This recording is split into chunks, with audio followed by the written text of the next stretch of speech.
Hello students, fuels and combustion chapter के अंतर्गत पिछले लेक्चर में मैंने specific properties of liquid fuels topic शुरू किया था, जिसके अंतर्गत नॉक रेजिस्टेंस में मैंने आपको ऑक्टेन नंबर और सीटेन नंबर के बारे में बताया था। अब आइए यहाँ पर हम ऑक्टेन नंबर और सीटेन नंबर में अंतर को जानने की कोशिश करते हैं। यहाँ पर एक और ऑक्टेन नंबर तथा दूसरी ओर सीटेन नंबर दिखाया गया है और हर एक गुण के लिए इनकी तुलना की गई है। ऑक्टेन नंबर पेट्रोल इंजन की नॉकिंग को प्रदर्शित करता है, अर्थात यह पेट्रोल इंजन के लिए प्रयोग की जाती है, जबकि डीजल इंजन की नॉकिंग को प्रदर्शित करने के लिए सीटेन नंबर का प्रयोग किया जाता है। पेट्रोल इंजन में ईंधन के अंतिम भाग के एकदम से जलने से पैदा होने वाली कठिनाई के कारण ऑक्टेन नंबर की आवश्यकता पड़ी, अर्थात पेट्रोल इंजन में ईंधन जब जलना प्रारंभ होता है और अंत का कुछ फ्यूल बचता है तो वह एकदम से जलता है और शॉक वेव पैदा करता है। उसके कारण इसमें नॉकिंग उत्पन्न होती है, इसलिए ऑक्टेन नंबर की आवश्यकता पड़ी। जबकि डीजल इंजन में ईंधन का जो प्रारंभिक भाग होता है वह एकदम से जलता है, जिसके कारण शॉक वेव पैदा होती है, जिस कारण से सीटेन नंबर की आवश्यकता हुई। ऑक्टेन नंबर में एन हेप्टेन का नॉकिंग नंबर 0 तथा आइसो ऑक्टेन का नॉकिंग नंबर 100 माना जाता है, जबकि डीजल इंजन में सीटेन नंबर के लिए एन मिथाइल नैफ्थलीन का नॉकिंग नंबर 0 तथा सीटेन का नॉकिंग नंबर 100 माना जाता है। पेट्रोल इंजन में ऑक्टेन नंबर जितना अधिक होगा वह उतना कम नॉकिंग करेगा तथा इंजन के लिए अच्छा माना जाएगा, अर्थात वह फ्यूल जिसका ऑक्टेन नंबर उच्च होता है उसमें उतनी कम नॉकिंग होती है और इंजन के लिए वह अच्छा माना जाता है, क्योंकि उसके कारण इंजन में कम से कम टूट फूट होती है। इसी प्रकार डीजल इंजन में सीटेन नंबर जितना अधिक होगा वह उतना कम नॉकिंग करेगा तथा इंजन के लिए अच्छा माना जाएगा। इस प्रकार का डीजल जिसमें सीटेन नंबर उच्च होता है उसमें नॉकिंग बहुत कम होती है और नॉकिंग कम होने के कारण शॉक वेव्स पैदा नहीं होती या बहुत कम होती हैं, जिससे इंजन में टूट फूट कम होती है और वह इंजन के लिए अच्छा माना जाता है।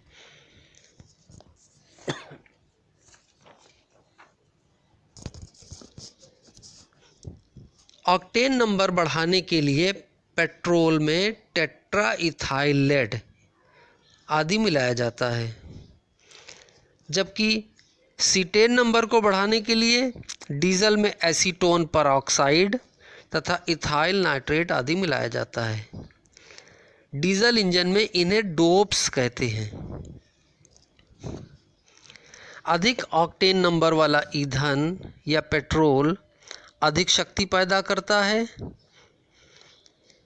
नॉकिंग कम होने के कारण ऊर्जा का पूरा भाग शक्ति में बदलता है और इस इंजन की इफ़िशियंसी बढ़ जाती है। अतः अधिक ऑक्टेन नंबर वाला फ्यूल अधिक इफ़िशियंसी देता है, जबकि डीजल इंजन में अधिक सीटेन नंबर वाला ईंधन अधिक शक्ति पैदा करता है।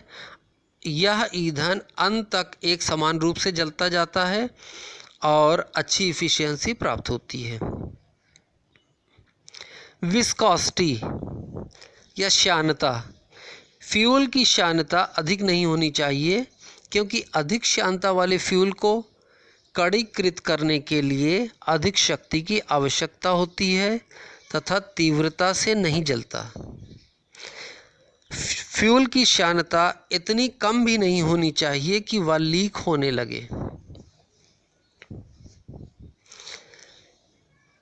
लिक्विड फ्यूल को जलाने के लिए उसको या तो कार्बोरेटर में एयर फ्यूल मिक्सचर बनाया जाता है, तब उसको जलाया जाता है। एयर फ्यूल मिक्सचर बनाने के लिए कार्बोरेटर में फ्यूल के कण हवा में मिलते हैं, जिससे एयर फ्यूल मिक्सचर तैयार होता है और वह ईंधन जलता है।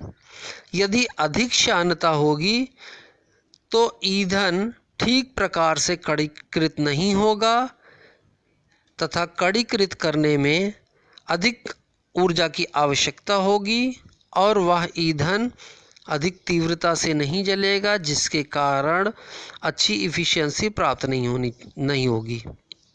अब यदि ईंधन की श्यानता बहुत कम है, अर्थात बिल्कुल पतला ईंधन है, तो वह फ्यूल लाइन से लीक कर सकता है,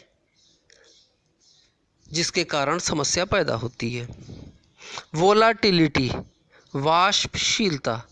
किसी द्रव ईंधन को किसी तापमान पर अच्छी तरह से जलाने के लिए उसमें पर्याप्त वाष्पशीलता होनी चाहिए। ईंधन की वाष्पशीलता इतनी अधिक भी नहीं होनी चाहिए कि वह फ्यूल लाइन में ही वाष्पीकृत होकर फ्यूल के बहाव को रोक दे। जैसे कि मैंने आपको बताया कि ईंधन को जलाने से पहले एयर फ्यूल मिक्सचर बनाया जाता है, जिसमें ईंधन के कण वाष्पीकृत होकर तथा छोटी छोटी बूंदों में टूटकर हवा के साथ एक समान रूप से मिल जाते हैं। इस प्रकार का ईंधन बहुत अच्छी इफ़िशियंसी के साथ जलता है। अतः ईंधन की वाष्पशीलता अच्छी होनी चाहिए और इतना भी अधिक वाष्पशील नहीं होना चाहिए कि जिस फ्यूल लाइन से फ्यूल टैंक से ईंधन को इंजन में भेजा जा रहा है, उस फ्यूल लाइन में ही वह वाष्पीकृत हो जाए और वाष्पीकृत होने से फ्यूल का सप्लाई रुक जाएगी और इंजन को फ्यूल ना मिलने के कारण इंजन बंद हो सकता है। Flash point and fire point और इग्निशन पॉइंट। फायर पॉइंट को इग्निशन पॉइंट भी कहते हैं। यह दोनों तापमान को प्रदर्शित करते हैं। फ्लैश पॉइंट, यह वह न्यूनतम तापमान है जिस पर किसी ईंधन तथा वायुमंडलीय वायु के साथ बना मिश्रण लौ के संपर्क में आने पर क्षण भर के लिए जलता है। अर्थात किसी ईंधन को जब एयर के साथ मिक्स किया जाता है तो यह वाष्पीकृत होता है और एक टेम्परेचर ऐसा आता है जिस पर यह पूर्ण रूप से जलने से पहले